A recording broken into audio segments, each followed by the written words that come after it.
வணக்கம் நண்பா, என் பேர் சஞ்சய். இந்த வீடியோ எதுக்கோசம்னா, என் வாழ்க்கையில் நடந்த ஒரு சம்பவமும் அதே போல் ஒரு சைல்டு அவேர்னஸ்க்கோசம் தான் இந்த வீடியோவு. ஒரு வாட்டி என்ன ஆச்சுன்னா, நாங்கள் ஸ்கூல் படிச்சுட்டு இருந்தோம். அப்போது ஸ்கூலில் சாந்தம், நாங்கள் படிச்சிருந்த ஸ்கூல் சாந்தம். அங்கே எங்கள் அக்காவோட ஃப்ரெண்டு ஒருத்தி இருந்தாள். அவள் ஜெனிஃப்னு ஒரு பொண்ணு. அப்போ எங்கள் அக்கா 7th முடிச்சுட்டு 8th ஸ்டாண்டர்ட் போயிட்டான். நான் அப்போது 5th படிச்சுட்டு இருந்தேன். என் தம்பி, அதான் எங்கள் அத்தை பையன்தான், அது ஒரு ஸ்கூலில் தான் படிச்சிருந்தான். அவன் 4th படிச்சுட்டு இருந்தான். மொத்தம் 4 பேர். அந்த பொண்ணு சொல்லிச்சு, எங்கள் வீட்டு வாங்க அப்படின்னு சொல்லிச்சு. சரி, எங்கள் அக்கா என்ன பண்ணா, அவன் மட்டும் தனியாக போகக்கூடாதுன்ட்டு எங்களுக்கு சேர்த்து கூப்பிட்டு போனான். எங்கன்னா சாந்தம்லேருந்து வடபழனி. அப்போது ஸ்கூல் ஒரு 3 மணிக்கு முடிஞ்சிச்சு. 3 மணி இருக்கும் அந்த டைம். 3 மணிக்கு கரெக்டாக முடிஞ்ச உடனே என்னாச்சுன்னா, சரி போகலான்னுட்டு வடபழனிக்கு நாங்கள் பஸ்ஸில் போயிட்டோம். ஆனால் எங்கிட்ட ₹1 கூட இல்லை அந்த டைமில். அப்போ நாங்கள் எப்படி போனோன்னு பார்த்தா, அந்த பொண்ணு ஆல்ரெடி பஸ் பாஸ் வச்சுருப்பாள். ஆல்ரெடி அந்த பொண்ணு பஸ்ஸு மூலியமாக தான் வருவாள் அந்த சாந்தோம்ன்ற ஸ்கூலுக்கு. அப்போ என்ன ஆச்சுன்னா அந்த பொண்ணு பாஸை காட்டி நாங்கள் 4 பேர் என்ன பண்ணிட்டோன்னா, அவங்க வீட்டுக்கு போயிட்டோம். வடபழனியில் போயிட்டோம். அவங்க வீடு சந்தாக போய் ரொம்ப லாங்கில் இருந்தது அந்த பொண்ணு வீடு.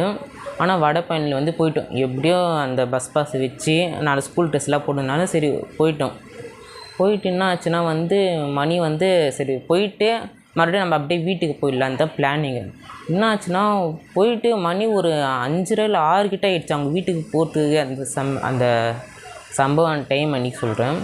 அப்போ நம்மகிட்ட ஸ்மார்ட் ஃபோனில் இந்த இதெல்லாம் எப்போன்னா, ஒரு கொஞ்ச நாள் எப்படி சொல்ல, ஒரு 8 வருஷம் முன்னாடியோ இல்லை ஒரு 10 வருஷம் முன்னாடி நடந்த சம்பவம்னு வச்சுங்களேன். அப்போ இந்த ஸ்மார்ட் ஃபோனில் அந்த அளவுக்கு கிடையாது. எல்லாம் கீபேடு மொபைல் மட்டும்தான்.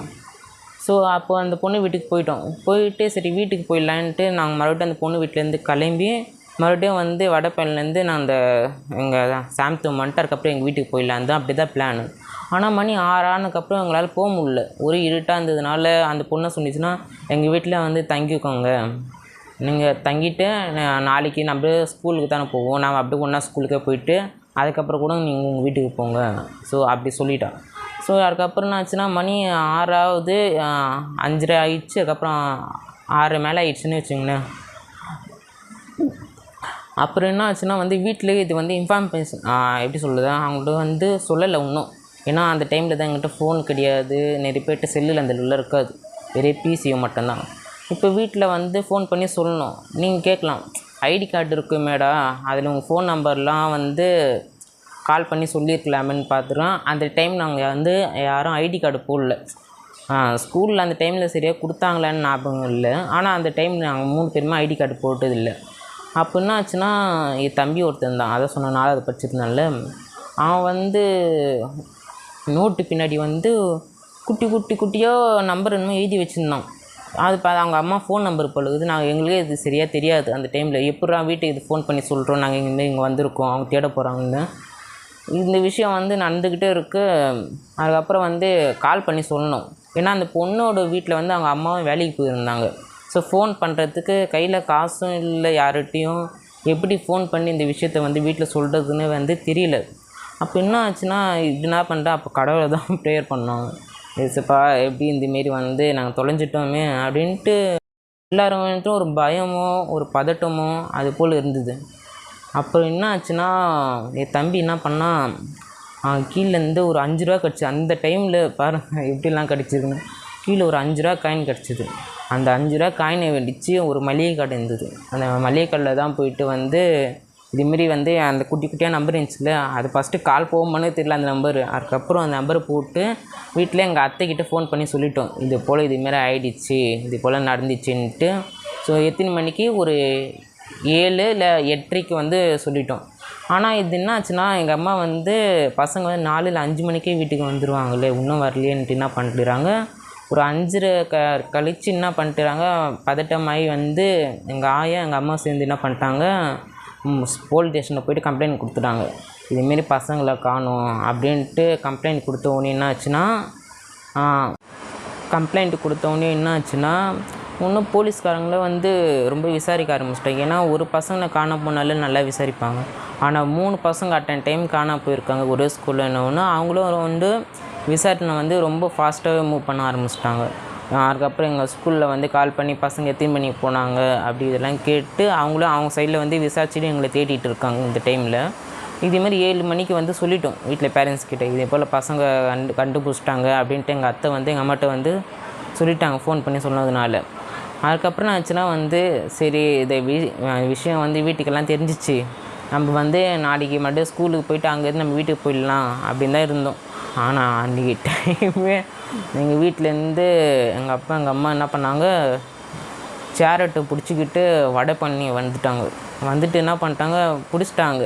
அது அந்த ஜென்னின்றாங்கள்ல அவங்க அம்மா வந்து டைரெக்டாக வந்து அதுக்கப்புறம் அவங்க வீட்டில் தெரிஞ்சிச்சு, அந்த பொண்ணு ஜென்னிஃபர்ன்ற பொண்ணு வீட்டில் வந்து இந்த விஷயம்லாம் இது போல் பசங்க வந்துட்டாங்க. அவங்க அம்மா வந்து இதெல்லாம் தெரிஞ்சு அவங்க அம்மா ஒரு ஃபோன் வச்சு அதுக்கப்புறம் இந்த விஷயம்லாம் எங்கள் அப்பா அம்மாட்டில் பேசி அதுக்கப்புறம் அவங்க வீடு எங்கே இருக்குன்ட்டு எங்கள் அப்பா அம்மாட்ட சொல்லி ஒரு எத்தனை மணினா சரி காலைல நம்ம ஸ்கூல் போய்ட்டு அப்படி போயிடலாம் தான் மைண்டில் இருந்து.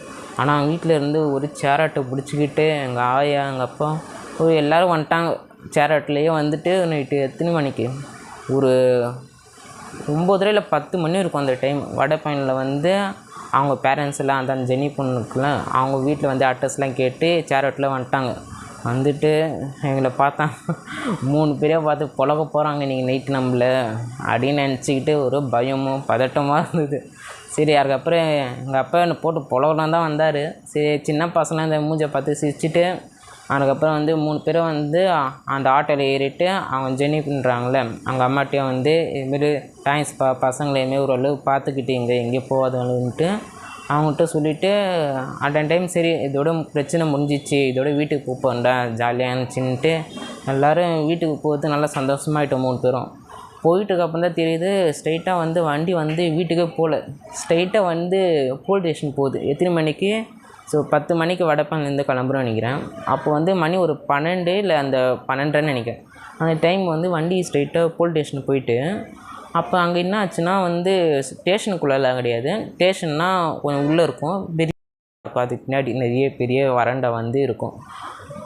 அந்த வராண்டாவில் வந்து எங்கள் அக்கா நான் என் தம்பி 3 பேர்கிட்டே நின்றுக்கிட்டு இருக்கோம். அதுக்கப்புறம் வந்து உள்ளேருந்து ஒரு மப்டிலேருந்து ஒரு போலீஸ் வந்துட்டு பசங்க இதுமாரி கிடச்சிட்டாங்க அப்படின்ட்டு அவங்க 3 பேரும் எங்களை காமிச்சிட்டு எங்கள்கிட்ட வந்து சின்ன விசாரணை பண்ணார். என்னன்னா எங்கேப்பா போனீங்க, இதுமாரிலாம் ஆச்சு அப்படிங்க, இதுமாரி ஃப்ரெண்டு வீட்டுக்கு போகணும். ஸோ அப்படி சொல்லிவிட்டு அதுக்கப்புறம் வந்து சரி பிரச்சனை முடிஞ்சிச்சுடா. அதுக்கப்புறம் வந்து நினச்சி வீட்டுக்கு போயிட்டோம். வீட்டுக்கு போயிட்டு எங்கள் ஆயா வந்து என்ன பண்ணாங்க, போலன்னு பொழந்துட்டாங்க. அந்த டைமில் நடக்கும்போது போலன்னு பொழந்துட்டு அன்றைக்கி நைட்டு நிம்மதியாக அதுக்கப்புறம் தூங்கிட்டோம். அதுக்கப்புறம் மறுநாள் ஸ்கூலே போகல, லீவ் போட்டேன் அந்த டைமில் அந்த சம்பவம் நடந்ததுக்கப்புறம். ஸோ அடுத்த நாள் லீவ் போட்டு அடுத்த நாள் ஸ்கூலுக்கு போயிட்டு போகிறோம். ஹெச்எம் வந்து கால் பண்ணி ஹெச்எம் கூப்பிட்டாங்க. நாங்கள் அப்போ கிளாஸில் இருந்தேன். ஹெச்எம் கூப்பிட்டு நான் என் தம்பி எங்கள் அக்கா, ஸோ என்னையும் என் தம்பியும் வந்து போக சொல்லிட்டாங்க. எங்கள் அக்காவையும் அந்த ஜெனிஃபர்ல அந்த பொண்ணையும் போட்டு மட்டும் டீச்சர் வந்து கேட்டுக்கிட்டு என்ன பண்ணீங்க ஏது பண்ணீங்கன்னு பிடிச்சி கேட்டுக்கிட்டு ஒரு 2-3 அடி அடித்து அதுக்கப்புறம் எங்களே 2 போடுன்னு போட்டான் ஸ்கூலில் போட்டு. ஸோ அதுக்கப்புறம் அந்த பிரச்சனை முடிஞ்சு போயிடுச்சு. ஸோ நான் இதுலேருந்து என்ன சொல்ல வரேன்னா, அந்த டைமில் வந்து எங்கிட்ட ஒரு ஃபோன் நம்பர் இல்லை, யாருக்கும் தெரியாமல் இருந்துச்சுன்னா அன்றைக்கி என் தம்பி இருந்ததுனால அந்த நம்பரை எழுதி வச்சுக்கிட்டு சரி அந்த நாலேஜை வச்சுக்கிட்டு கூட நாங்கள் கால் பண்ணி வீட்டில் இதுமாதிரி நடந்துச்சுன்னு சொன்னோம். ஆனால் அந்த டைமில் ஃபோன் நம்பரும் இல்லாமல் இருந்துச்சுன்னா எங்கள் நிலமை என்ன ஆகுறது. ஸோ நாங்கள் அந்த டைமில் அலைஞ்சிக்கிட்டு இருந்தோம், ஏன்னா எப்படி வீட்டுக்கு போகும்போது தெரியாமன்ட்டு பஸ்ஸுக்கு அங்கே மாறி அலைஞ்சிட்டு இருக்க டைமில் இந்த டைமில் யாருன்னா ஒருத்தர் வந்து எனக்கு தெரியும் வீட்டு அட்ரஸ் வா விட்டுருன்ட்டு எங்களை கூட்டின்னு போயிருந்தேன். அப்போ எங்கள் நிலமை என்ன ஆகிருக்கும். ஏன்னா சின்ன பசங்க அன்றைக்கி நாங்கள் பண்ண தப்பு வந்து நாங்கள் பண்ணுறது தப்பு தான் அந்த வயசில். ஏன்னா நாங்கள் ஸ்கூல் முடிச்சுட்டு வீட்டுக்கு போயிருக்கணும். ஆனால் வந்து சின்ன பசங்க மனநிலை எப்படி இருக்கும்னா அந்த டைமில் எங்களை எப்படி இருந்துச்சுன்னா ஒரு இடத்துக்கு கூப்பிட்டாங்கன்னா சரி ஜாலியாக போய் எங்கள் விளையாடுவோமே, நிறைய இடத்துக்கு போகணும் தான் சின்ன பசங்களோட மைண்ட் செட்டாக இருக்கும், விளையாட்டு புத்தியாக தான் இருக்கும். அப்போ 4வது படிக்கும்போது 5வது படிக்கும்போது என்ன அந்தளவுக்கு நாலேஜ் இருக்கும் அப்படிலாம் இல்லை. சும்மா ஒரு சரி ஃப்ரெண்டு வீட்டே தானே, அவள் எதுவும் இங்கே பக்கத்தில் தான் இருக்கும்ன்ட்டு நாங்களும் சரி போனால் பார்த்தா அவள் எங்கேயோ கூட்டின்னு போயிட்டான் அந்த பொண்ணு. இதுமாரி வாழ்க்கையில் நடந்த ஒரு சம்பவம் தான் இது. அதுக்கப்புறம் ஆச்சுன்னா பசங்களை வந்து குற்றம் சொல்ல முடியாது, ஏன்னா அந்த டைமில் வந்து பசங்க வந்து விளையாட்டுத்தனமாக தான் இருக்கும், அதை நம்ம புரிஞ்சுக்கணும். ஏன்னா நிறைய பேர் வந்து இப்போது ஒரு திருவிழாலேயோ இல்லை பசங்க எதனா ஒரு கூட்டமான இடத்துக்கு போயிட்டாங்கன்னா அவங்களுக்கு பேரண்ட்ஸ் என்ன பண்ணணும்னா ஒரு ஃபோன் நம்பரை எழுதி கொடுக்கணும். அத்தனை டைம் நல்ல மனப்பாடமாக வச்சுக்கணும். ஒரு வீட்டில் பேரண்ட்ஸ் இருக்காங்கன்னா 2 பேர் ஃபோன் நம்பரும் சின்ன குழந்தையாக இருந்தாலும் சரி உங்களோட அந்த நம்பரை வந்து அவங்க மனப்பாடமாக பதிய வச்சுக்கோங்க. அதுபோல் உங்கள் வீட்டு அட்ரஸை வந்து அவங்க நல்லா சொல்லி கொடுங்க, நல்லா ஞாபகப்படுத்துங்க. சப்போஸ் ஒரு வேலை தொலைஞ்சாலும் உங்கள் வீட்டு அட்ரஸு ஃபோன் நம்பரு அந்த பசங்க கரெக்டாக சொல்லிட்டாங்கன்னா கூட மற்றவங்க கண்டுபிடிச்சா கூட எடுத்துன்னு விட்டுருவாங்க. ஸோ பசங்கள்கிட்ட வந்து இதெல்லாம் சொல்லிக் கொடுங்க. ஒரு எப்படி சொல்ல ஒரு சின்ன வயசுலேருந்தே இது ஒரு சொல்லிட்டுனா ஒரு குறிப்பிட்ட வயசு இருக்கும் அவங்களால நாலேஜ் வளர்த்துக்கணும். ஏன்னா இதெல்லாம் வந்து ரொம்ப ஒரு மெயினான விஷயம் கூட. சின்ன பசங்களை வந்து கவனிங்க. ஏன்னா நாங்கள் வந்து அப்போ வந்து நாங்கள் என்ன பண்ணுறோன்னு எங்களே தெரியாது அப்போ சின்ன வயசுலலாம். ஸோ இதுதான் நான் சொல்ல வரேன். அதே போல் வந்து பசங்களை எங்கே போகிறாங்க, அவங்க என்ன செய்கிறாங்க, கரெக்டான டைமுக்கு வீட்டுக்கு வந்துடுறாங்களா, அவங்க என்னென்ன செய்கிறாங்கன்னு கவனிங்க. ஸோ இதுக்கோசம் தான் இந்த வீடியோவே கூட. உங்களால் முடிஞ்ச லைக் அண்ட் சப்ஸ்கிரைப் கமெண்ட் பண்ணுங்கள்.